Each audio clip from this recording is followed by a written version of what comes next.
I live in a house of rules. I should explain. I moved here 3 months ago. Flat number 27. The flat was in a repossession. I never met the previous owner, and today to know him only from the post I received his name. I could make up the stories of him vanishing, or his screams being heard in the darkness. One night, I could make agitated claims about all this. But this is not a work of fiction, nor it's written to entertain. I had just gotten a new job, a promotion I had waited for years. This is not meant to get this step to greater things, but I needed to move quickly to save on to a long drive each day. When I found this place, I was overjoyed. It was very well located, within my price range, and apart from being extremely run down and dirty, had so much potential. It's a duplicate apartment, with a guest room and a spare bathroom on the ground floor, and a dressing room and several storage rooms on the top floor. The purchase was a complicated one. In one, due to the poor record of keeping and the loss of deeds and plans of the house. What should I have done to take it a month from start to finish? It took me 4 times long. Because of the length of time, I took several viewings, and each time was amazed by the windows and cupboards that I could not recall from the previous visits. Rooms seemed bigger and lighter, more inviting. Even the state of agent was baffled by their property, and listing documents were consistently wrong. The neighbors in the block of the flats were a strange lot. They don't talk. They just keep you to routines, and you could set a clock by. When I first moved in, I tried to invite them to a housewarming, but so desperate that I was wanting to meet people. But none of them came. I guess they get the same time every day and they never leave the house. I never hear them moving around, not even at night. One of them, a nervous man who is upstairs, who constantly fidgets and glances around. I apologized afterwards, and he explained the lack of attendance was simply that he wasn't allowed to. At the time, I presumed that he was meant for his wife, but now I'm not too certain. As he was the only one who got to know since the move, I did my best to become friendly, and even felt like I was making a headway. Then I made a mistake about asking about the previous owner, which made an awkward and short response before giving his excuses. I have not seen or heard from him since. The rules as I came to understand them became apparent over time. The first was sleeping only in my bedroom, but I only slept once in the lounge on purpose, dozing on the sofa, until I woke up with my arm trapped between the sofa and the wall. That wall was like several feet away from the sofa. I then closed my eyes a few hours later and was overcome with a feeling that was a very familiar feeling, that I was somewhere where I shouldn't be. This feeling wouldn't leave me until I hurried and stumbled up to my bed, where I only felt truly safe. When I hid under my blanket like a scared child, I only fell asleep once more in the lounge after that. But by accident, I was woken up again with a feeling that I should leave, feeling that it would be unsafe to stay, that I should not be there. This time over the sweatier, and I felt like across the room on a radiator that was tied around my neck and pulled gently enough to leave a mark on my throat. The rules of sleeping only in my bedroom stands alongside others, countless others, that I learned that I should clean up my own dishes immediately. When I stepped out of the kitchen after decomposing my plate and sat down on a safety pin that was just jutting out of the back of the sofa, I learned not to take too long in the showers, when the water would suddenly turn to scalding hot and remain so. No matter how much I desperately tried to turn it off, it was an unexplicably normal temperature. And then when I tried it moments later, I learned that I must have hoovered over to keep the place tidy, that I must not waste electricity, and that no matter what noise I hear at night, I should never explore. Another idea: the guests are not welcome. Last time I had a guest, it was a friend who invited themselves, despite the concerns that not to air down for the weekend, making arguments to come truly see me, until I relented. How could I not? I spent the entire time terrified for their safety, and pretty much drove them away from my strange behavior accordingly. But there were no events such as made me bold, and even I began to relax. I stayed awake until late, played the music at night, and did whatever I wanted. Even going so far as feeling like I have triumphed as the house remained meekly quiet. It was almost immediately after that I left and I noticed a headache and nausea, which it got worse and worse as the gas leak continued. I had just only made it out there before I succumbed. I have so many things I could tell you, for example after example after example. I just don't know where to begin. I need you to look past your skepticism and see what it is really real and what is more coincidence. This is just more than a child's play haunting. I am not being haunted, I am being ruled. These rules are a part of it. They are part one play, the rest of it without me. And not only that, be done around me. The walls shift, doors open some days but won't the next. The number of windows in my bedroom increase one by one with consecutive nights. There was only one again. This time there was a cupboard at the top of the stairs that changes life size quite regularly. One of the most terrifying experiences in my life was when I opened it and saw it went back several meters than I remembered. Then I walked in and somehow the door shut behind me. I groped in the dark, silently reaching out for a wall that I must be there, yet my fingers only touched air. I do not know how long I fumbled in the dark, but it was only as my panic rose from my shaking fingers and then found on the wooden floor. Have you ever woke up in a room with a chair sitting at the end of your bed? A chair that came from the dining room? The dining room is a down flight of stairs and a long hallway. Have you ever walked into a room and then seen a storage cupboard that was not even there before? Have you ever observed more stairs on a staircase as you go down them until there was when you went up them? Have you entered a room, something you're looking, and whenever you gave up and left? I realized an hour and a half have passed. I have lived on these things, and were I for a better, more scientific man, I would have kept running off all along. I would have found proof, and I would show them to the world that I'm not crazy, that this is real, and that is a nightmare I am living. 5 hours have passed since I sat down and wrote this, and once I hoped to prepare for some lunch, and hoped that there was no drawing pins on my bread like last week, when I realized I haven't hovered.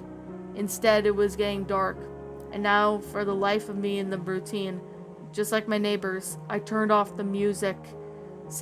No loud noises after dark are one of the rules. It is one I hate because it makes me feel so alone. Lights on the left of the rooms were empty, or too many in one room, are prone to fusing, or even shattering without warning. I currently only have a glare of the screen, the television, and the lamp. Soon I shall be going to bed, and at the doors shut behind me as I head up to bed and lock behind me. And I will wake up in a room with windows or whatever they please, the doors that may or may not open the cupboards, that they can be as small or as big as each variant allows. The television in one room I am in is a satellite connection, and with countless channels. Right now, all of a fuzz of static except for National Geographic. So I am forced to listen to a documentary on carnivorous plants as I type. I will try not to dwell on the exhaustion of a beetle on screen as it tries to escape from the prison that will soon digest it. The remote does not appear to work. I took it to pulling the plug from the socket and turned it off just a moment ago, and then I was loath to do so, for the fear that it might stay on and never leave me, and I know that if those images continued when the plugs are removed, I would have screamed myself into madness. I could push the neighbors to talk more. I could rebel against the rules, and I could start a fire and torch the whole building. But truly, I just wanted to get by. I get the feeling that up until now, I have simply been coached, like a dog that was required of mine. I feel like punishments could go and get a lot worse. The occasional demonstration of strength, the enforcement of the rules, and the occasional mild punishment when I transgress, like one of the traps of nose of a dog when it misbehaves. That is what I hope for if I can behave. Stepping out of line will only cause me harm and fear. It is my only fear out of reference on my own human dignity that I could not explain what happens in this house. It really needs to be punished. Needless to say, the scar will always be with me for the rest of my life. Which brings me to here. I cannot go on. I just took the decision to write this remaining fight, as I still have to me at least to ask for help. I cannot do it over the phone. I cannot write a letter. My only hope is to write onto a story conspicuous and without any details that might draw attention to all contact. All I can hope is that someone sees me enough to my spot to cry for help. That way, if they contact me wherever I can get a lifeline, I need to escape. I cannot ask directly, it's too risky. Besides, my form of rehabilitation has been snuffed out of me. Pain and suffering and terror. I only fear for my safety, and my only punishment is breaking the rules. I am surprised that without being allowed to get this far. In over 1,000 words I have written, there hasn't been a power cut or my computer error that's lost everything. Perhaps there's still hope. But the truth is, I'm scared. Scared of what touched my face in my sleep the night before I accidentally left the tap running. Clutching firmly the bruises on my cheeks that still remain. I am still scared of what is part of the scissors of my slippers. Or if the power moves the wooden doors and plaster walls, seemingly within. Most of all, I am scared that I am writing this. I may wake up a tiny room with no doors or windows. A room that grows smaller each time I blink. And that, my little pretties, was House of Rules, a creepypasta. My final thoughts on the story? I'm gonna be completely honest. This story definitely was really very, it's definitely a very something, concept. Like, I did not expect this to be, I didn't expect to run into this story, when I was, just chilling. Like, basically, when I was, looking on, the Creepypasta Wiki for some good, decent stories, I definitely have to say that, I then came across this story, and I was very surprised because this story is definitely, I definitely have to say, it's not really a too scary story, not, scare my pants off or anything. This would kind of unnerve me at certain parts, but I would definitely have to say, this story was actually pretty well made in detail. I really like how, the story went out. I really like it that it tells about this person who is living in this house, House of Rules that, the house says you can't do this, can't do that. And, I'm going to be honest, when I go to different people's houses, they, different parents and even different people I come across, they state certain rules. And, sometimes I do hate that, certain households have different certain rules because they run differently compared to how I run my house rules or how my house rules are run and all that. So it does get annoying, to be honest, at times. But I'm going to sit here and say this. I really like how this story went out as, this person's being forced to, if he does something wrong, he gets punished or something. I am thinking that this person is living in a haunted house or something, or there's evil spirits that own the house and make, certain house rules that the protagonist has to follow, because if he or she doesn't follow, then, yeah, let's just say that, it wouldn't go well or anything like that. I definitely would have to say this story definitely provided pretty good detail regarding how, how this concept went out. I'm gonna say it was beautifully well written. This story was definitely really well written in detail. I really do like how it went out. It's a pretty good concept for what this is. I definitely would have to say, when I first heard of this story, I think this was in 2017. No, wait. I didn't hear this one in 2017. I heard it there. Excuse me. Pardon me about that. But when I first heard of this story, I think from Creepypasta's channel, back before I discovered the story myself, on the wiki, basically, I did see Creepypasta narrated this one, and I definitely decided to check it out, and the story is actually pretty good. I'm not gonna lie, it's a really well-made story. It definitely had a really well made concept and all that regarding, how this all went out. It's really, really amazing how this story all went out. I really would have to say when I first heard of the story didn't really scare me. Like, I was kind of expecting it to be, scary or anything. Like, it's a creepypasta. But surprisingly, it didn't scare me, and you guys are saying, well, if it didn't scare you, is it bad? My answer to that is no. The story is not bad at all in any way, shape, or form. I really do think the author, whoever he or she is, did a pretty good job with how this story went out. I have a feeling that, no evil spirits are, conquering not conquering, but kind of like run the household, saying that they have the right to sit there and, well, run this household, because if they don't, if this person breaks a certain rule, then there's serious consequences. Now, I really do like how, the sentence structure worked out. It's a pretty good story of how it went out. I really like how, this was very well detailed on how it was written. And I definitely would have to say that right now that it was pretty good, though, to be completely honest. So you could probably say it's kind of like high school, well, it was a house in a nutshell. I guess that's how you could put it. Although it might be something, I really don't know. Like, I really would have to say that I definitely would have to, kind of really have to say that this story actually, to be honest, it's still a pretty good story. It's still really fun to, read. It's a good story. It is on the regular Creepypasta Wiki, so you should be able to go check it, take a look at it.